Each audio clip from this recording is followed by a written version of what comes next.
He started to share with me new ideas and new concepts.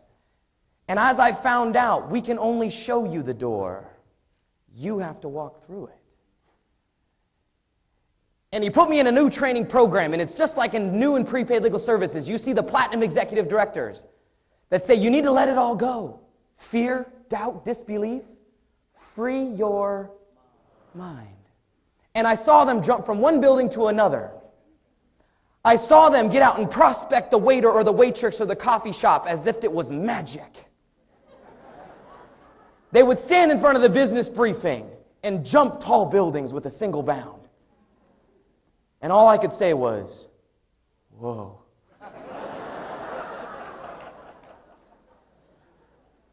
Is it possible for me to be able to do that as well? And I sat back, ready for my first assignment. Free my mind, free my mind, free my mind. And I went to my first appointment. Did they sign up? No. And everyone around me started to say, well, what does that mean? And that conversation began to take place. You know that conversation you have in yourself? You know you talk to yourself, right? Right? Yes. Some of you guys are looking at me like, I don't talk to myself. That's the one. Okay? And started to make a meaning behind what happened in the situation. They said, what does that mean? And they said, know what? Everyone falls the first time. Even the one falls the first time. And I started to develop a new perception on failure.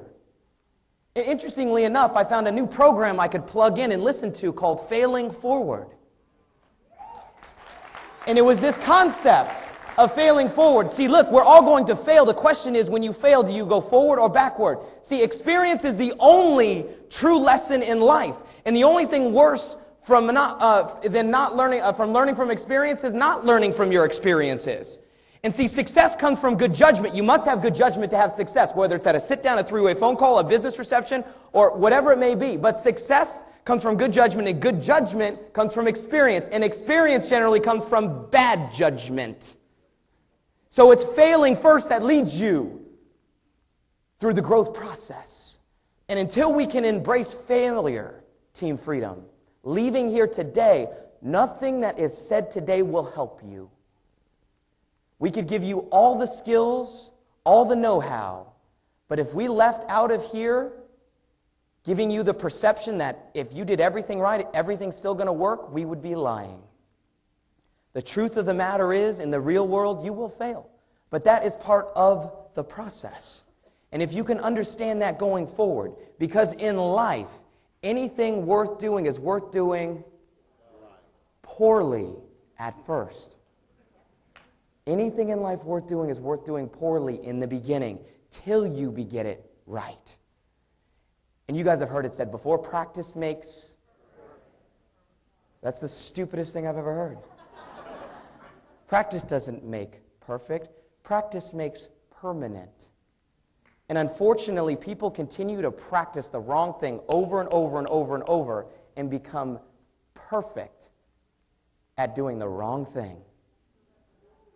And what we're asking you to do here today when you leave is to develop some new philosophies, some new beliefs, some new strategies, some new skills that you can go forward practicing to replace some of the practice that you've had over and over and over that wasn't working. And how you learn is you do, you experience, plan, do, and review. Unfortunately, most people rarely do the plan and rarely do the review. They just do the do. And if you just do all day long, you're not much fun to be around. But here's the thing. They told me what was the system to get unplugged, and here it is. This was what I needed to do to get unplugged, if we could cue the slides.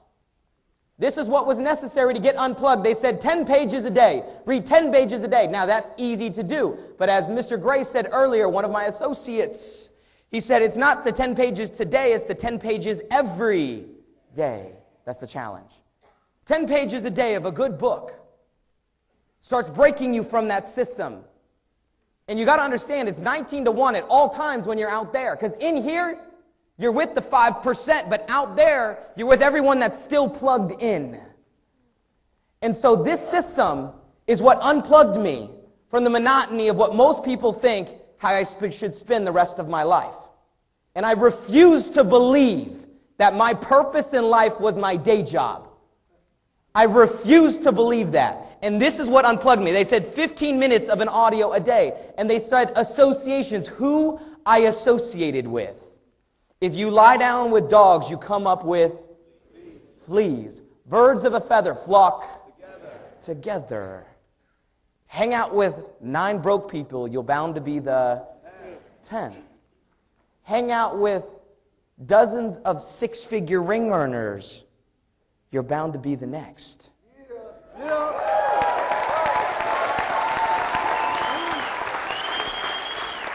But here's the thing.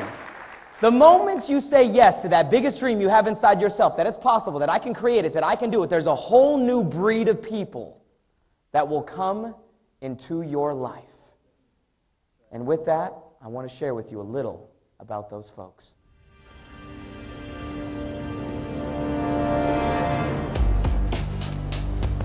The Matrix is a system, Neo. That system is our enemy. But when you're inside, you look around, what do you see? Businessmen, teachers, lawyers, carpenters, the very minds of the people we are trying to save. But until we do, these people are still a part of that system, and that makes them our enemy.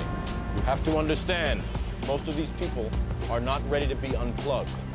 And many of them are so inert, so hopelessly dependent on the system, that they will fight to protect it. Were you listening to me, Neo? Or were you looking at the woman in the red dress? I was... Look again. Freeze it.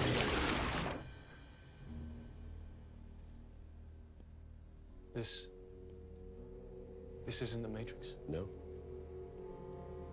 It's another training program designed to teach you one thing. If you are not one of us, you are one of them. What are they? Sentient programs.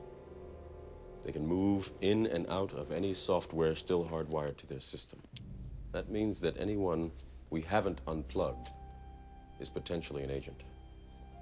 Inside the Matrix, they are everyone. I've seen an agent punch through a concrete wall. Men have emptied entire clips at them and hit nothing but air.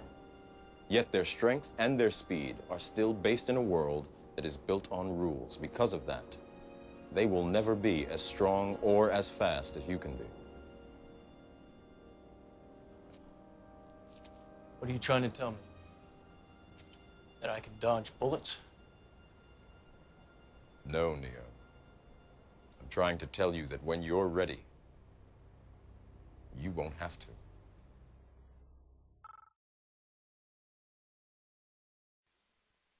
People that entered into my life.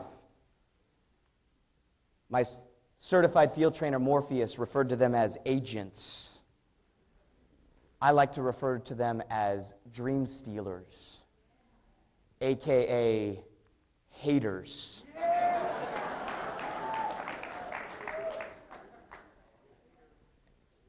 And it was these individuals that came into my life. And it's interesting, I almost have to rephrase them, not as dream stealers, because stealers are people who want something for themselves. And instead of naming them dream stealers, we may need to name them dream killers, because it's not they wanted my dream, they didn't want me to have mine or their own. All they wanted was to come into my life. And here's the thing, if you listen to those people, they become the most powerful people in the world, because they will steal your dreams. And if you don't listen to those people, they will go and bother someone else. And as you heard in the clip, this is what he taught me as he was sharing with me what it was like to walk through this system that people were a part of. He talked about how everyone is potentially an agent. Everyone at any moment that's still plugged in to the philosophies that are separate from freedom, opposite from freedom, that's still plugged in. Any moment, anyone could turn into an agent. That means your spouse, your brother, your children, your parents, at any moment might flip and become an agent, and in 10 seconds can completely take you out. They are loving people, but sometimes they are taken over by this system because they don't know, because they are themselves plugged in. And some of these people are not ready to be unplugged. This is why we say, why spend time with a 9? Go through the deck and find the ace. We're looking for the people that are ready to be unplugged. Some are not ready yet. And some are so hopelessly dependent on the system that they will fight to protect it.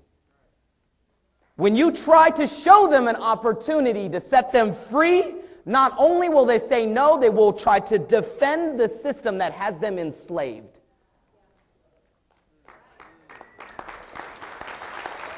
Now,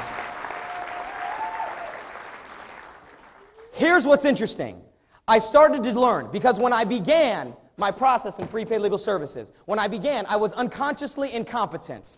And there are 4 stages that I went through, and I want to make sure you understand these. The first stage was I was unconsciously incompetent. I did not know what I did not know. I was just participating in a system because I was told to participate in the system.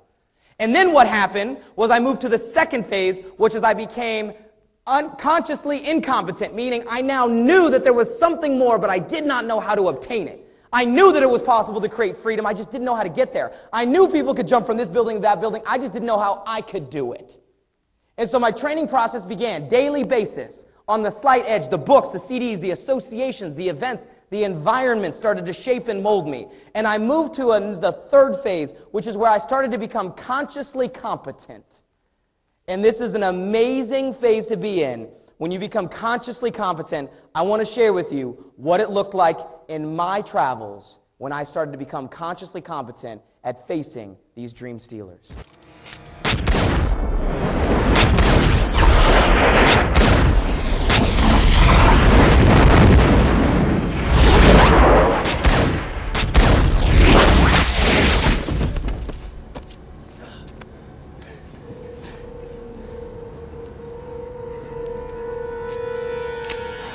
Only human. Dodge this.